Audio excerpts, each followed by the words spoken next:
Il paraît que le sous-développement est essentiellement mental. Et on peut le démontrer dans le cas du décès brutal de cette jeune mariée qui est tombée à fin d'arrêt cardiaque et n'a pas été réanimée à Bonas Douala récemment. Quand on voit l'interprétation que font certaines personnes, des blogueurs, des journalistes, des consultants de médias, qui font allusion essentiellement à tout, sauf à la rationalité.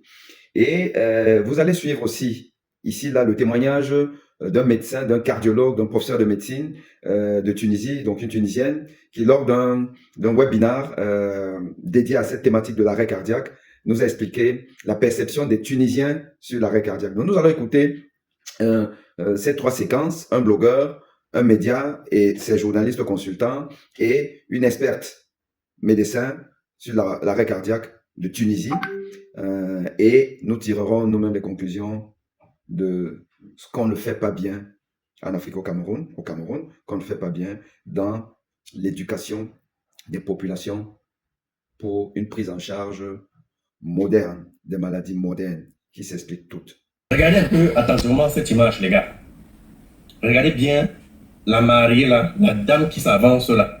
Regardez attentivement. Moi, je dis toujours aux mariés, faites très attention parce que le diable n'aime pas l'amour. Le diable n'aime pas l'amour, le diable n'aime pas le mariage. Nous sommes des Africains, nous avons un regard certainement traditionnel, empirique, un regard mystique, mais aussi un regard objectif. Nous nous posons donc des questions, celle de savoir qu'est-ce qui s'est passé. Certains sur les réseaux sociaux posent la question de savoir qu'est-ce qui n'a pas marché. Est-ce que ce sont des raisons au niveau médical? Est-ce que c'est un arrêt cardiaque? Est-ce qu'on trouvera des raisons sur le plan paranormal, sur le plan mystique? Est-ce que c'est un empoisonnement? Est-ce que... Et puis on a interviewé un médecin qui disait que c'est normal, que ça peut arriver, qu'il arrive qu'on ait une crise cardiaque parce qu'on ressent un certain type d'émotion. Mais la question que moi je me suis posée lorsque j'écoutais le médecin et l'expert parler, c'est l'expert en cardiologie, c'était de savoir, mais attends un peu, la dame là, elle est allée à la mairie, elle s'est mariée, il n'y avait pas assez d'émotion. Elle a fini à l'église, il n'y avait pas assez d'émotion. Quand elle est entrée dans la salle, tout le monde a crié oh wow, il n'y avait pas assez d'émotion. Elle est repartie changer son vêtement. Jusqu'à elle se tient debout, elle rappelle son mari pour dire que je vais danser. C'est là où son émotion a shifté. Donc honnêtement, je pense que ça c'est quelque chose à analyser de fond en comble. Moi je serais plutôt parti pour un empoisonnement. Ma théorie à moi ce serait un empoisonnement. Elle était empoisonnée le jour de son mariage. Je pense. Ça c'est une théorie qui reste à analyser. Si je vous écoute, hein, vous éloignez un peu la thèse médicale. Oui, moi je la refuse. La thèse cardiovasculaire. Je n'en suis pas convaincu. Sur la base du fait que... vous soupçonnez un empoisonnement. C'est compliqué. Hein.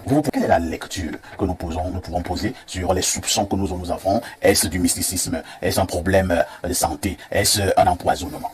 Alors, parfois, ici, chez vous les catholiques, vous voyez souvent, il y a une sorte d'accompagnement des mariés. Oui. Cet accompagnement a aussi un côté spirituel.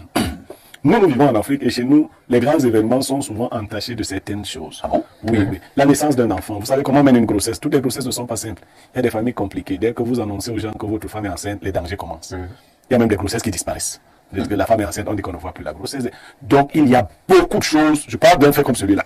Mais vous rentrez dans le cadre de l'organisation d'une cérémonie. Je n'ai pas tous les détails de cette famille. Mais est-ce que le mariage avait été accepté de part et d'autre? Est-ce que... Allez, docteur Mariam, je te pose la question. Après, docteur José Roberto va réagir.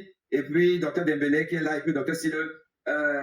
Qu'est-ce que tu penses de la problématique justement de la croyance? Est-ce que en Tunisie, il y a aussi cette croyance-là que bon, oui, non, c'est pas médical, c'est un peu paranormal et autres.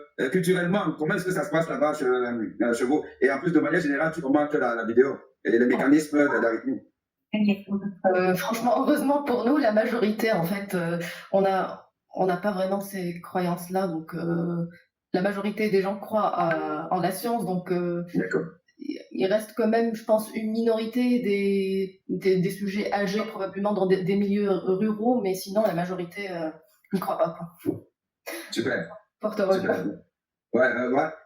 Tu as vu, c'est pour ça que, juste titre, j'ai montré d'abord la vidéo précédente, donc de ce blogueur, cet influenceur, tu vois, il est suivi. Tu vois combien nous sommes là, dans une session de science. Mais maintenant, si lui, il fait une session parallèle pour dire que oh, la sorcellerie et tout, tu vas voir que tous les Camerounais vont se déverser là-bas. Parce qu'on est vraiment dans cette croyance-là. Il a eu un demi-million de vues en 2 jours. Tu te rends compte? Oui, franchement, c'est scandaleux pour moi. Ce que j'ai entendu et de savoir qu'il y a même encore des gens qui croient en ça, franchement, c'est bizarre. Vous comprenez que, d'un côté, au Cameroun, peut-être 90% des Camerounais vont d'abord penser, dans un cas comme celui-ci-là, à l'empoisonnement, à la sorcellerie, pas que ça n'existe pas. Mais on ne peut pas en faire la règle. Et l'exception devient les maladies cardiaques. Parce qu'il faut savoir qu'un stress très important, chez une personne qui a peut-être un problème cardiaque sous-jacent qui ne se manifeste pas jusque-là, un stress, une production excessive de certaines hormones qu'on appelle les catécholamines vont être une bourre pour une surchauffe du cœur qui peut s'emballer et la personne fait un arrêt cardiaque. Et ici, là, au lieu de penser à tout, il faut d'abord penser à masser. Combien de personnes savent masser au Cameroun? Combien de personnes ont déjà pris en charge? Non.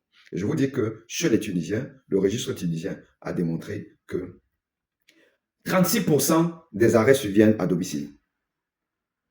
Et sur les arrêts extra-hospitaliers qui sont de 41%, c'est-à-dire qu'on s'arrête plutôt à la maison ou dans un lieu public qu'à l'hôpital, 41% dans cette population du registre tunisien, 41% en extra-hospitalier.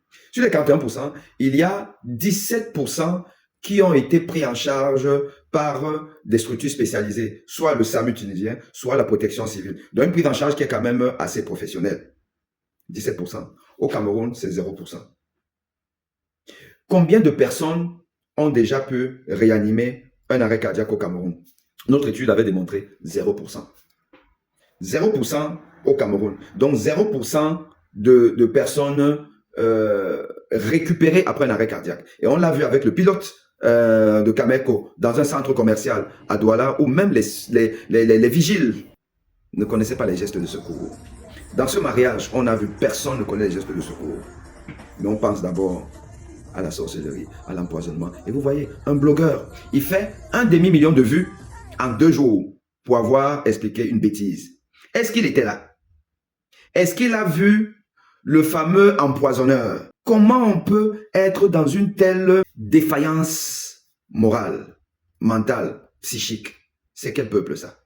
Vous voyez même dans les médias, on vous raconte tout, sauf les vrais messages. Et les médecins sont inaudibles, voilà, on ne les écoute pas, on reste dans l'irrationalité, voilà, ça arrange tout le monde, ça arrange le peuple, ça arrange les intellectuels, ça arrange les journalistes, voilà. Le sous-développement, il est mental. Je tiens à vous rappeler que la Tunisie est l'un des pays qui bénéficie du tourisme médical en Afrique. Les Camerounais vont se soigner en Tunisie. Ce n'est pas sorcier, c'est d'abord mental. Ok les amis, à très bientôt.